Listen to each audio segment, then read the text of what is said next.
Officers, when you watch today's video, I want you to take it as serious as a heart attack because this one is probably one of your worst nightmares.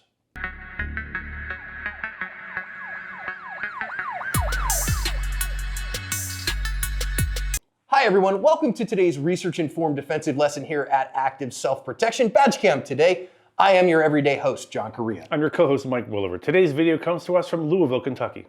Lucky Gunner is my recommended trusted provider of Freedom seeds for range or defensive use.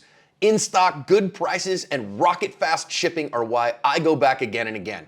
Because of new guidelines, I can't link their site or say it, but you're smart and you can find it with a simple Google search. Stick it to the man by paying them a visit today. We have badge cam as well as dash cam here. Officer Haley, top left, and his dash cam on the bottom, has seen a car driving with its lights off. So he's initiating a stop here. He's going to chase that car down, who I'm sure he's thinking is a DUI, but it's not. It's a bunch of dudes from a drug house who I'm sure have called their buddies. And you're going to watch Officer Haley get out of his car here and immediately take fire, immediately get hit right below his body armor. We have audio from here. Let's listen in and hear what happens.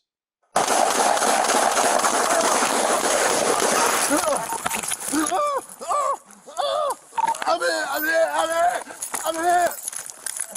Shots fired. Give me EMS. Officer down.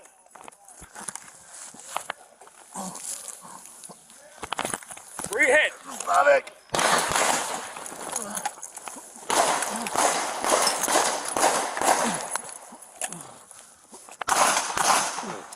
Shots fired. Shots fired.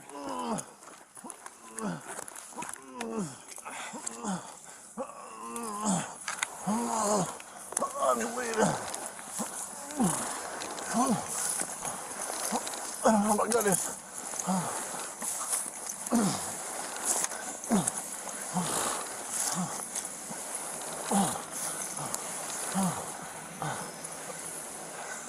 Where you hit? My stomach.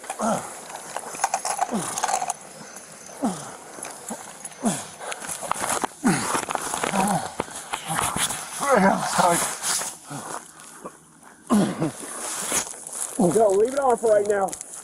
Come on.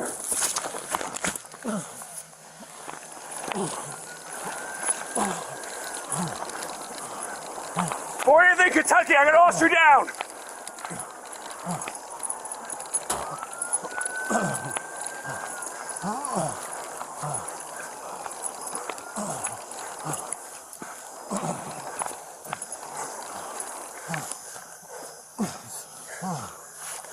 Goddamn hurts.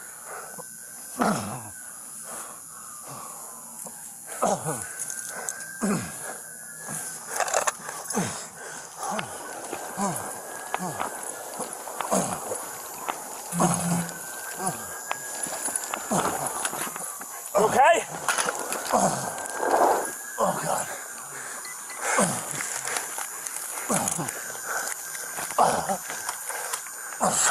Fuck.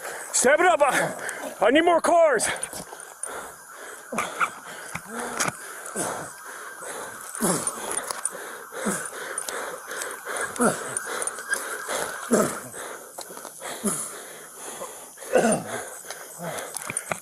Hey, watch that. This sounds like, I believe the shots came from the house up there.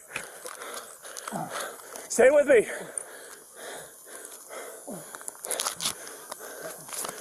Hey, watch your back. Cover that. One of those houses over there, the shots came from the front door.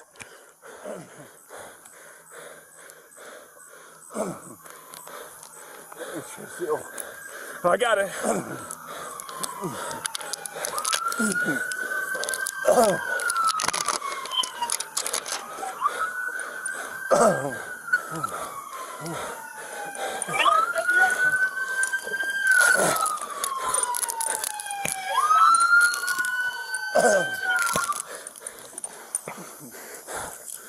That's how much blood.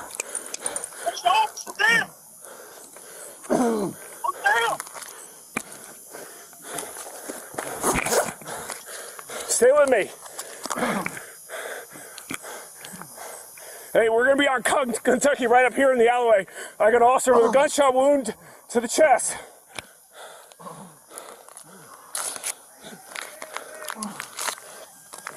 2 black males. Get off it! 2 black males.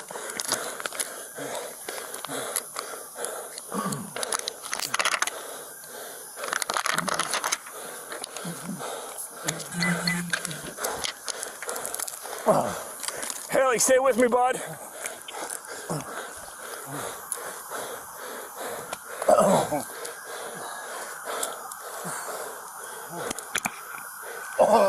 I'm right here in the alleyway on Kentucky, half a block down from 40th. I can see your vehicles. I got chest seals on both sides. Come on. Stay with me, bud.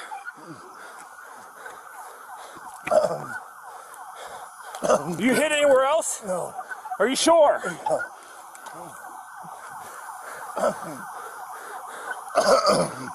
Just stay with me.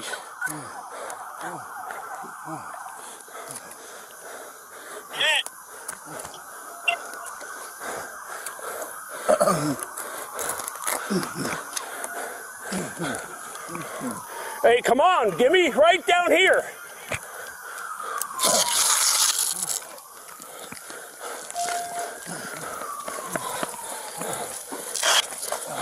What do you need, good, brother? What do you need, bro? You good, you good. Anybody got a bag? Bro, somebody get a bag.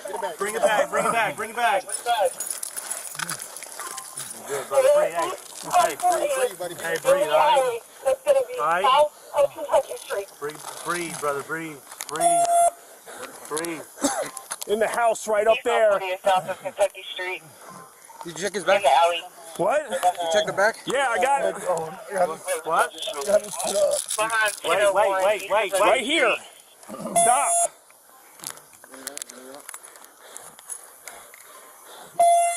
Somebody watch. What's the alley? Oh, no, That's hey, breathe, correct. all right? 1001 East Kentucky Street. Gelato, you trying to move him? No, just What, miss?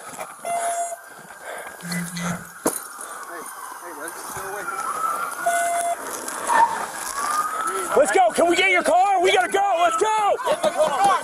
Get it open. Get it open, Sarge. Get in the car. Get in the car. Get in the back. Bring it through. Bring it through. Bring it through. Get out of the way. Get out of the way. Get in the back. Start working on it. Go. Hey, Sarge, watch this house.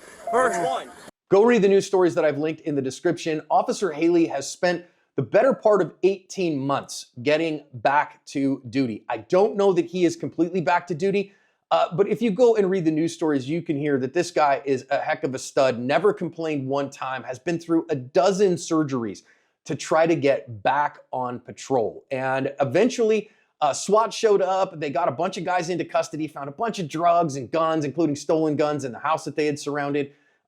There has been a guy who has been charged with attempted murder on a police officer for this shooting. I haven't seen a full adjudication of those charges.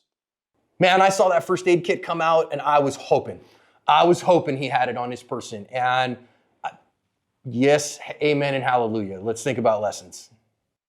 I just think at the outset here, Mike, we got to say, hey man, we got to send some Special Pants Brigade patches out here, both to Officer Haley and to Officer Bellato. And if anybody knows how to get a hold of them, let us know, or if you can get in touch with them, we'd love to send a couple of Special Pants Brigade patches to these guys. Because Officer Haley gets out and he comes under immediate fire and he is hit with what very easily could have been a mortal wound. And I just am so in awe, Mike, of him staying in the fight no matter what, even though I can't imagine how much pain he's in. Never mind the fact that he's shot. He's continuing to be shot at. You can see those rounds hitting off the pavement on either side of him. This is an incredibly intense, stressful situation to find yourself in. And to be shot right off the bat and to be at that disadvantage is incredibly, incredibly painful and dangerous, because now you're at an extreme disadvantage. You're wide out in the open. There's no cover. You can't get to cover. You can't even stand up. So the fact that he sort of kept his head throughout this whole thing and stayed in the fight is amazingly commendable. Officer Bellato getting in there and going, nope, this is a bad spot. I got to get you the heck out of Dodge is also very commendable. We've seen, unfortunately, in the past, more than we like to admit, officers who aren't ready for this sort of thing and will sort of hide behind their car like, no, it's too dangerous up there. Yeah, it is dangerous up there. It's your job as the partner of this officer to get in there and do your best to get him or her to safety, which is exactly what he did. I think, John, you wanted to talk on the physical fitness aspect of this as well. Yeah, I think emotional fitness first, right? So Officer Bellato showed incredible emotional fitness, and that's the most important. But for law enforcement officers, your physical fitness is important too. You know, that drag test you do before you get into the academy is not just a hypothetical issue. That's exactly this. Is your grip strength and your grip stamina enough? Is your power enough in your body? Do you have the cardio in order to get this guy and drag him? Now I think that the video shows that Officer Haley's not completely limp here. He's helping with his legs a little bit.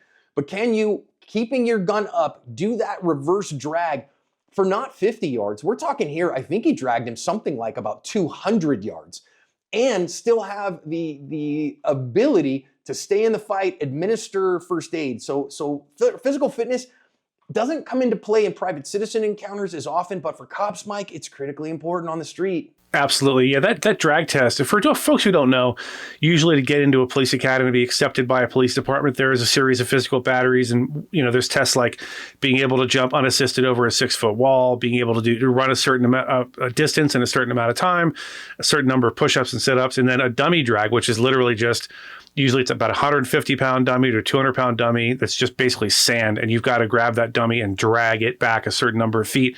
That test is there for a reason, as John said. This is exactly why. Getting him out of that immediate danger zone was critical. You can't start working on him when you're being shot at. You can't concentrate on any kind of medical assistance when you're actively being shot at in a bad zone. Fortunately for everyone involved, Officer Bellato had his medical kit on him. We can't stress this enough, especially in this day and age when you have the ability to have an outer ballistic carrier with Molly on it. There's all kinds of room for all kinds of stuff. The number one thing you should have on there is an IFAK, an individual first aid kit. It should have chest seals. It should have quick clot. It should have a tourniquet. And you should be trained in how to use those things, because just having the equipment, it would be like having a gun on you and never having fired it before. You have to have practiced this stuff in the real world. So clearly, this agency takes their training seriously, as does Officer Bellato. And the fact that he had his medical on him is so critical. Had he had it in his car, had he had to run back into the fray, he risked getting shot and then being no good to Officer Haley whatsoever. However, he had it on him and he was able to act quickly and decisively. That may have saved this officer's life. I also think a little important thing here. You notice Officer Bellato had Officer Haley's blood on him when he's trying to get that chest seal open, spending a little bit of time training with slippery hands. And if you've never had a significant amount of blood on your hands, I have at car wrecks.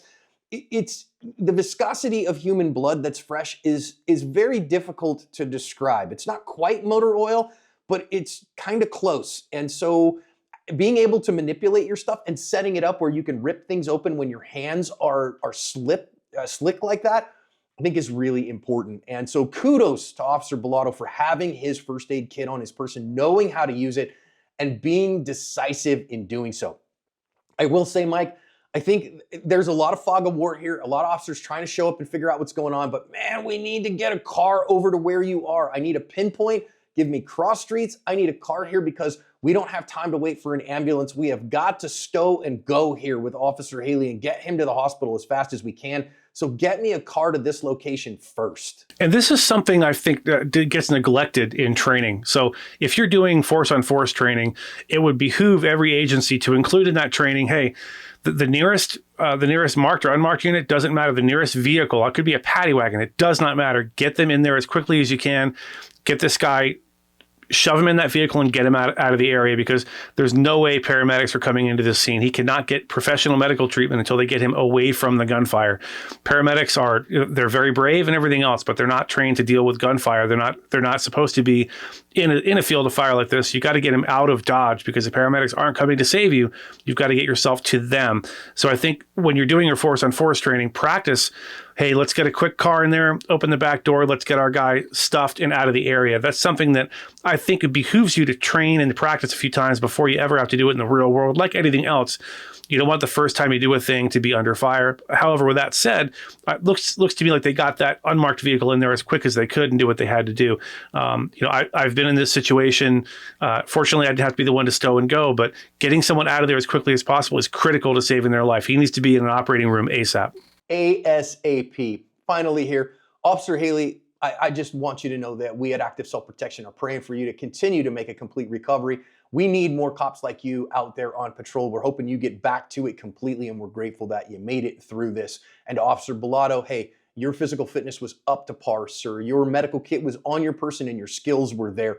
Kudos to you, and our hats off to how well both of you gentlemen covered your asp.